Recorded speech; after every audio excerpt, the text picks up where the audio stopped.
Speak English with me day 8। English में questions दो तरह से बनते हैं। एक तो ऐसे क्वेश्चन जिसमें हमें सिर्फ यस या नो में आंसर चाहिए, वहाँ पर हेल्पिंग वर्ब से ही क्वेश्चन बनाए जाते हैं।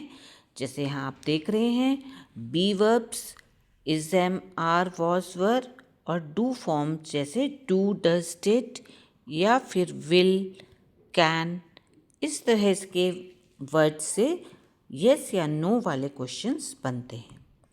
दूसरे तरह के जो क्वेश्चंस बनते हैं वो होते हैं WH फैमिली वाले, जिसमें हमें कुछ इन्फॉर्मेशन लेनी होती है, जिस डिटेल में आपको कुछ पूछना होता है।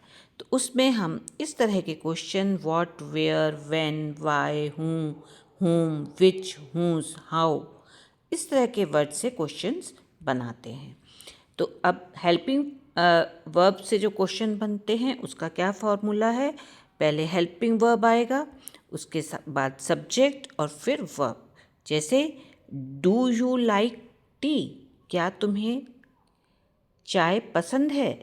इज शी कमिंग, क्या वह आ रही है? कैन यू स्पीक इंग्लिश, क्या आप इंग्लिश बोल सकते हैं? तो यहाँ पर डू, इज़, कैन, ये सभी हेल्पिंग वर्ब्स हैं।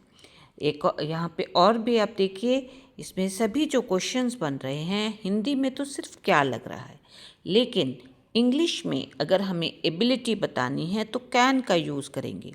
अगर हमें फ्यूचर की बात करनी है तो विल का, अगर हमें प्रेजेंट की बात करनी है तो इज़, एम, आर का यूज़ करते हैं।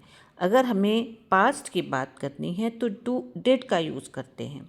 तो इस तरह से जो changes according to helping verbs आते रहते हैं।